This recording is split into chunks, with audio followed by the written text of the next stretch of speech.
আমাদের দলের মধ্যে এই যে এমএলএ এমপি এদের নিজস্ব মতামত দেওয়া যে পরিসর, সেই পরিসরটা খুব ছোট ছিল এবং ছিল না বললেই চলে।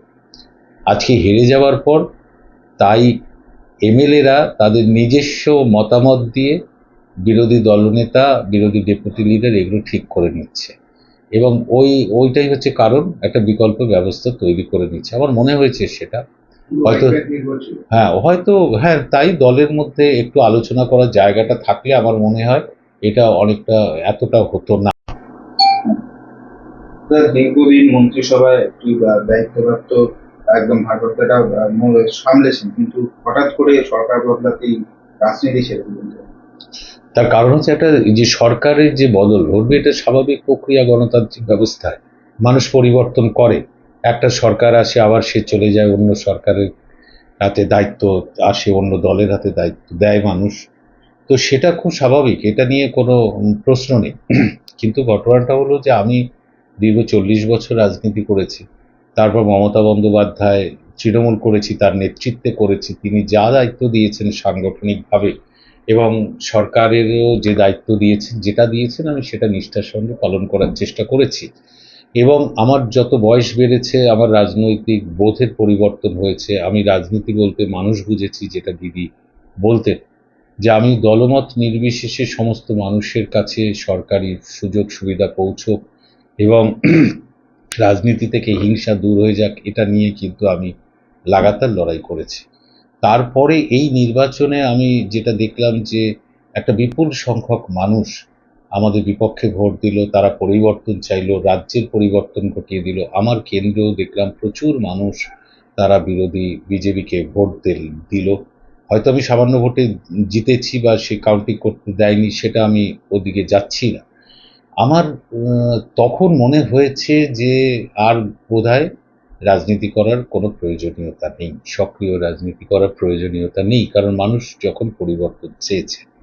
এখন যারা সরকারে এসেছে তারা আগামী দিনে মানুষের যে প্রত্যাশা তাদের প্রতি, সেটা সুষ্ঠুভাবে পালন করবে, এটা আশা রাখতে পারি। আর রাজনীতি আমার দলগতভাবে সক্রিয়ভাবে রাজনীতি করতে চাই না। তার কারণ হচ্ছে যে আমি এখন রাজনীতি ছেড়ে আমি এখন এমনি জীবন, পারিবারিক জীবন, লেখালেখি বা রাজনৈতিক আলোচনা এগুলোর মধ্যে থাকতে পারি, সক্রিয় রাজনীতি করতে রাজি নই। এর কয়েকটি কারণ আছে। কারণটা হলো যে বাংলার রাজনীতিতে যে কালচার শুরু হয়েছে বিগত কয়েক দশক ধরে, যে রাজনীতি মানে রাজনৈতিক হিংসা, এক একটা নির্বাচনে প্রচুর মানুষ খুন হয়ে যাওয়া, একটা দল জিতলে যে হেরে যায় তারকে বাড়ি ছাড়া হতে হয়, তার উপরে অত্যাচার নেমে আসে। তো এই যে রাজনৈতিক হিংসা দূর করা, এটা কয়েক দশক ধরে বাংলার কালচার। এটা দূর করবে কে? কোনো রাজনৈতিক দলই কি এই উদ্যোগ দিতে পেরেছে বা পারছে যে না, রাজনৈতিক হিংসা চলে না? রাজনীতি মানে হচ্ছে ডেভেলপমেন্টের জন্য, মানুষের জীবনযাত্রার মান পরিবর্তনের জন্য রাজনীতি। এবং সেখানে কোনো দল কাজ করতে গিয়ে তার খামতি থাকলে বিরোধী দল সমালোচনা করবে, আবার বিরোধী দলকেই মানুষ ভোটে দাঁড় করাবে, জেতাবে।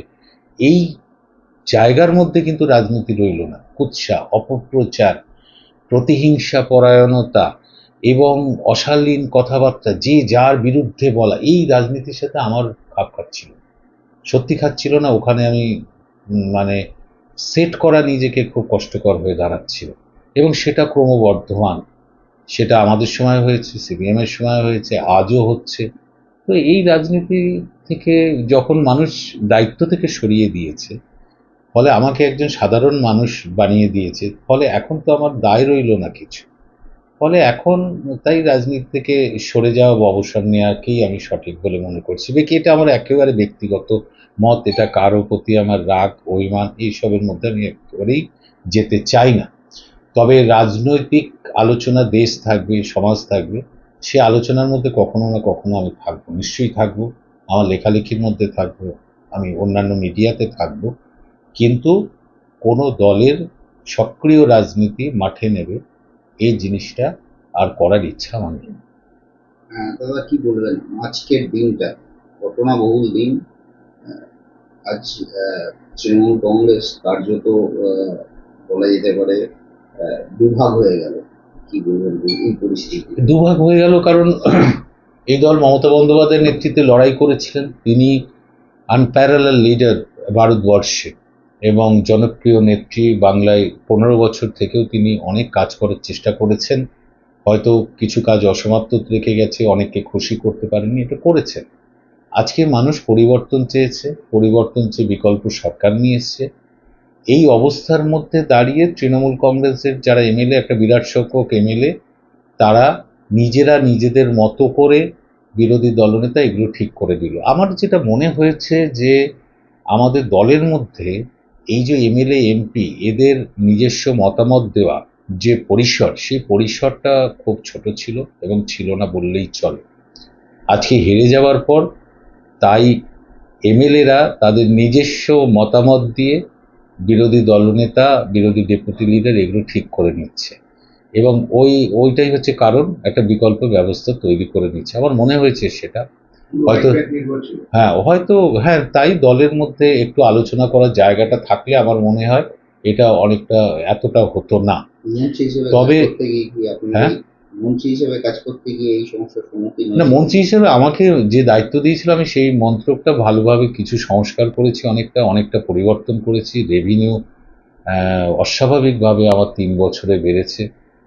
মানে স্বাধীনতার পর থেকে 2,500 কোটি টাকা ছিল ট্রান্সপোর্টের রেভিনিউ, আমি 3 বছরে সেটা 4,700 কোটি টাকা অতিক্রম করেছে, প্রায় 2,000 কোটি টাকার বেশি। এগুলো আমি করেছি, এতে কোনো সমস্যা ছিল না এবং ট্রান্সপোর্টে মানে সংস্কারমূলক বেশ কিছু পরিবর্তন করেছি। এখন যাই হোক, সেটা তো যে দায়িত্ব ছিল সেটা পূরণ করেছি। এখন এরা স্বতন্ত্রভাবে একটা বিরোধী দল তৈরি করে নিল।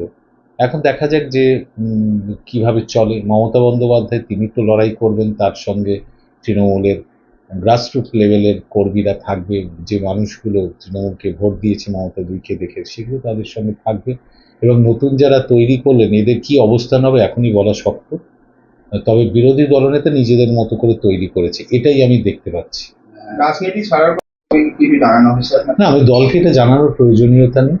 তার কারণ হচ্ছে এটা নয় যে আমি দল ত্যাগ করে বিরাট কিছু করলাম। দল তো আমি একজন সমর্থক হিসেবে থাকতে পারি, কর্মী হিসেবে। আমি তো এখন জাস্ট একজন কর্মী, আমার তো অন্য কোনো দায়িত্ব নেই। ফলে এটা আমি দলকে জানিয়েছি মৌখিক, যে আমি এখন পুরোটাই রাজনীতি থেকে, সক্রিয় রাজনীতি থেকে সরে যেতে চাই। কারণ এই যে পরিস্থিতি, যে পরিস্থিতির মধ্যে রয়েছে, এইগুলোর সাথে খাপ খাওয়ানো আমার পক্ষে সম্ভব নয়। ওর বিরুদ্ধে বলবে, ও দল ছেড়ে দেবে, তারপর আবার মমতা বন্দ্যোপাধ্যায়ের বিরুদ্ধে বলা, আবার এখান থেকে নতুন চিফ মিনিস্টার রয়েছে শুভেন্দু অধিকারী, তার বিরুদ্ধে বলা দল